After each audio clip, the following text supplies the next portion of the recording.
बिस्मिल्लाहिर्रहमानिर्रहीम अल्हम्दुलिल्लाहि रब्बिल आलमीन वस्सलातु वस्सलामु अला रसूलिहिल अमीन व अला आलिहि व सहबिहि अजमाइन।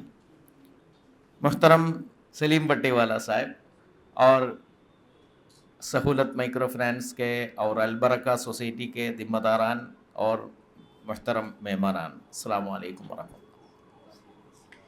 तो अब कंक्लूडिंग रिमार्क्स बहुत मुख्तसर करना पड़ेगा क्योंकि टाइम बहुत ज़्यादा हो गया है। फिर भी दो तीन बातें आपके सामने रखना है। एक बात यह है कि मुसलमान, हिंदुस्तान के मुसलमान फिनेंशियली बहुत बैकवर्ड बन गया है।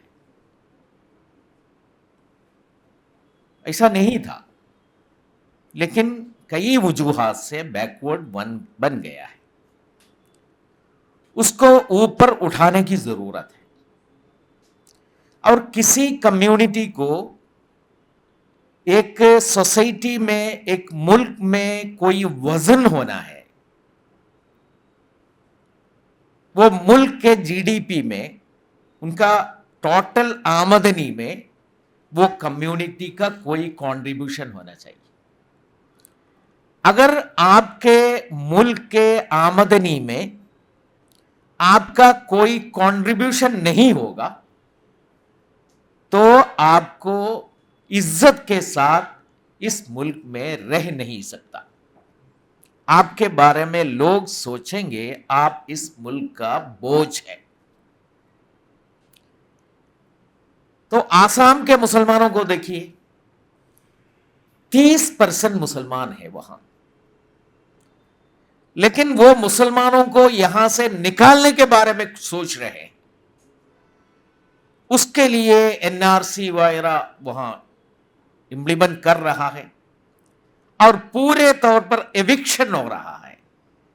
हर हफ्ते 1000, 2000, 3000 फैमिलीज को अपने घरों से निकाला जा रहा है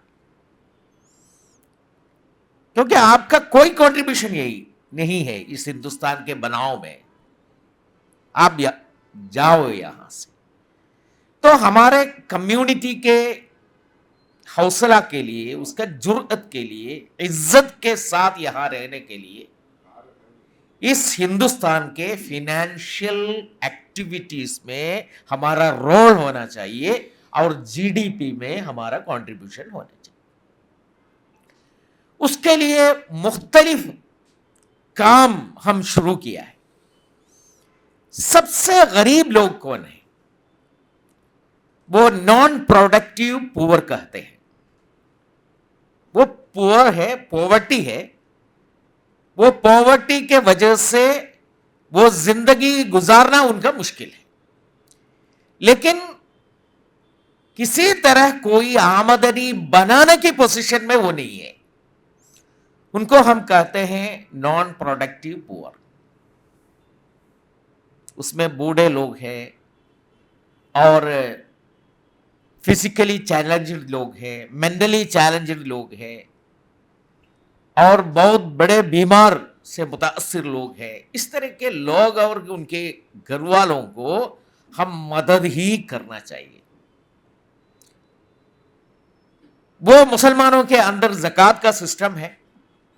वो ज़कात का सिस्टम को हम ऑर्गेनाइज करके एक इज्तिमाई ज़कात सिस्टम बनाने की कोशिश कर रहे हैं। ज़कात सेंटर ऑफ इंडिया, ज़कात सेंटर इंडिया वो काम कर रहा है, उसका एक अलग काम है, लेकिन वो भी इस सोसाइटी की बहुत बड़ी जरूरत है। दूसरी बात यह है, कारोबार करने वाले लोग हैं, वो कारोबार करने वाले लोगों को हम ट्रेनिंग देना चाहिए, स्टार्टअप के लिए उनको मदद करना चाहिए और स्टार्टअप के बाद वो स्केल अप करने के लिए मदद करना चाहिए और उस तरह के काम करने वालों का नेटवर्क बनाकर आपस में मदद करने का एक तरीका बनाना चाहिए। उसके लिए रिफा चैम्बर ऑफ कॉमर्स बोल के एक बॉडी कायम कर रहे हैं। ये दोनों बॉडी अब अहमदाबाद में है और गुजरात में भी मौजूद है। और भी कई चीजें हैं, तो उसमें ज्यादा जाने का मौका नहीं है। उसमें एक बड़ा सेक्टर है ये माइक्रो फाइनेंस का सेक्टर। इसका पूरे मामलात को आप समझ लिया है, लेकिन एक बात मैं आपके सामने रखता हूं। अलबरका सोसाइटी एक माइक्रो फाइनेंस सोसाइटी है, क्रेडिट सोसाइटी है, और उसका नेचर यह है कुछ लोग इकट्ठा हो रहा है, क्या है 3500 लोग इकट्ठा हुआ है। वो अपने आमदनी को जमा करता है, डिपॉजिट को, वो एक लोनेबल फंड बनता है। वो लोनेबल फंड से उसी सोसाइटी के मेंबर्स को लोन देता है। वो आपस में कोऑपरेशन का एक जरिया है।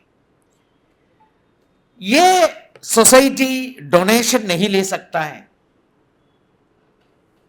शेयर ले सकता है, डिपॉजिट ले सकता है, डोनेशन नहीं दे सकता है।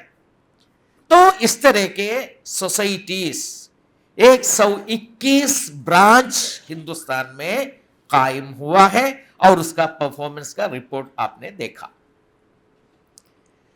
लेकिन जो माइक्रो फाइनेंस सहूलत माइक्रो फाइनेंस सोसाइटी है, वो एक कोऑपरेटिव सोसाइटी नहीं है। उनका शेयर होल्डर्स नहीं है, और उनमें डिपॉजिट नहीं है, और उनके इस तरह का आमदनी का जरिया भी नहीं है। वो एक चैरिटेबल सोसाइटी है। वो चैरिटेबल सोसाइटी सिर्फ डोनेशन से चलता है, सिर्फ डोनेशन से चलता है। वो आमतौर पर हम एनजीओस बनाते हैं ना, ट्रस्ट बनाते हैं, सोसाइटी बनाते हैं, और सेक्शन 8 कंपनी बनाते हैं।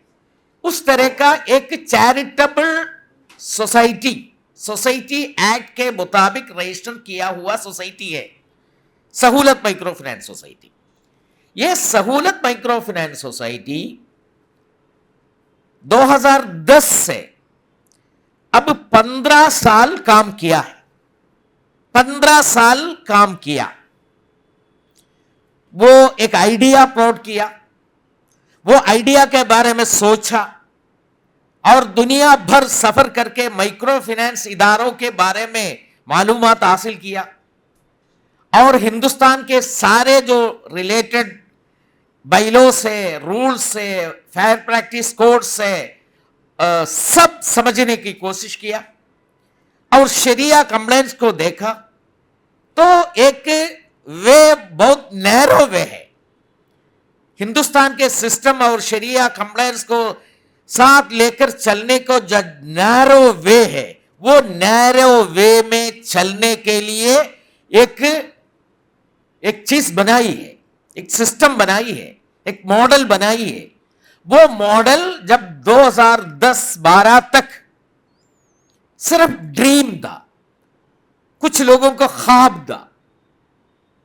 वो ख्वाब को वो सेल किया, वो ख्वाब को लोगों को समझाया, और फंड इकट्ठा किया, डोनेशन इकट्ठा किया। इकट्ठा करने के बाद वो डोनेशन से अब तक सहूलत माइक्रो फाइनेंस चला है। इनका फंड सोर्स ज्यादा कहां से था? मैं जरूर कहूंगा केरला के अवाम का एक मदद था वो शुरुआत के लिए।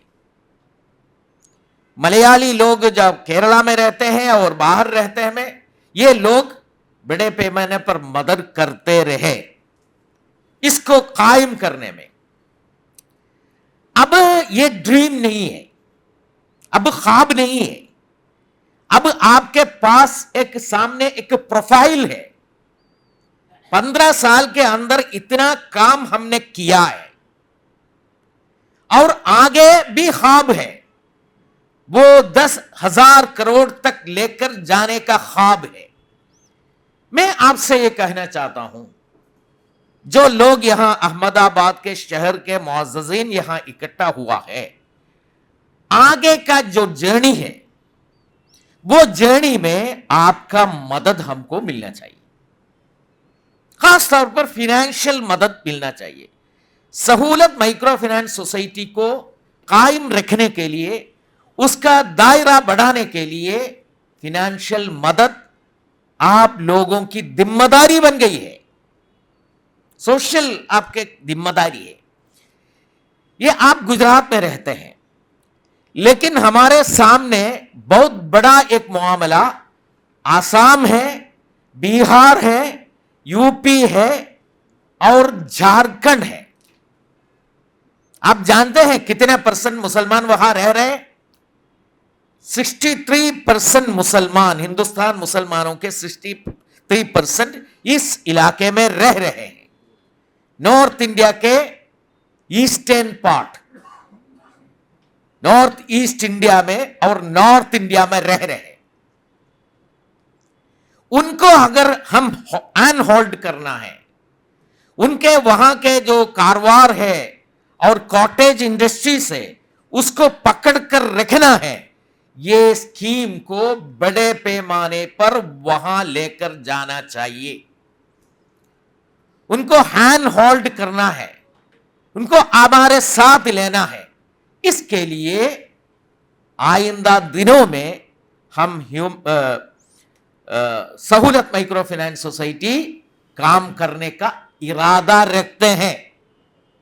वहां हम जाएंगे, लोगों को मोटिवेट करेंगे, उनको जो प्राइमरी सहूलत है वो हम फराहम करेंगे और उनको ये दिखाएंगे जो हमारे सामने इस तरह एक रास्ता है। महाजनों से आपको निजात मिलने के लिए ये रास्ता हमारे पास है, ये आप हाथ में ले लीजिए। आप कमाई का तरीका बनाइए और जो कमा रहे हैं वो लोगों के साथ शेयर कीजिए और खुद डेवलपमेंट का तरीका बनाइए। ये बताने के लिए हमको इंटेलेक्चुअल मदद की जरूरत है, उसके साथ फिनेंशियल मदद की जरूरत है। ये मेरी गुजारिश है। आमतौर पर मैं कल बताया था एक हॉस्टल में बात करने के वक्त, गुजरात के जो कम्युनिटीज है पूरे दुनिया में फैला हुआ है। मेरा शहर कोझिकोड है, वहां गुजराती स्ट्रीट है और कोचिन गुजराती जो मेमन सेठ कच्छ मेमन के जो लोग हैं, हजारों एकड़ जमीन 200 साल 300 साल पहले वहां वक्फ किया है। मैं केरला के वक्फ बोर्ड में 10 साल रहा। वो 10 साल के तजुर्बा यह है कि एर्नाकुलम डिस्ट्रिक्ट का जो टोटल वक्फ है, वो वक्फ का 50% से ज्यादा ये सेठ लोगों का वक्फ है। इब्राहिम सुलेमान सेठ आप जानते हैं, और उसी तरह का जो यहां से आए हुए लोगों का है। ये मैं ये कहना चाहता हूं, ये जिम्मेदारी, ये पसमानदा लोगों को मदद करने का, उनके लिए ये कुछ देने का जो जिम्मेदारी आपके जो पूर्विक लोग इम्प्लीमेंट किया है, वो आपके तरफ से भी हम चाहते हैं। इंशाअल्लाह आप सयूम खान साहब, वो हमारे सहूलत माइक्रो फाइनेंस सोसाइटी का एग्जीक्यूटिव मेंबर है, गवर्निंग बॉडी में है, वो हमारे एक एक्टिव मेंबर है। हमारा प्रोग्राम चॉकआउट करने में वो हमारे साथ है। उसी तरह पूरे हिंदुस्तान में कई लोग इसमें शामिल है, जिम्मेदार और बड़े बड़े लोग उसमें शामिल हैं। मैं आपसे गुजारिश करता हूं, हर वक्त सहूलत माइक्रो फाइनेंस सोसाइटी आपका डोनेशन का, आपका मदद का एक लिस्ट में, मेंबर में आज शामिल कीजिए इंशाअल्लाह। अल्लाह ताला मदद करे। मैं बहुत शुक्रिया अदा करता हूं, आप में से बहुत सारे लोग अपने घर में आकर मिलने का लोग हैं, लेकिन इस पूरा टाइम में आपको यहां बुलाया, यहां बिठाया और सुनाया, और ये बर्दाश्त करने के लिए आप तैयार किया। मैं सबको शुक्रिया अदा करता हूं, और अल्लाह हमें मदद करे। व आखिरु दावाना अनिल हम्दुलिल्लाहि रब्बिल आलमीन। अस्सलामु अलैकुम।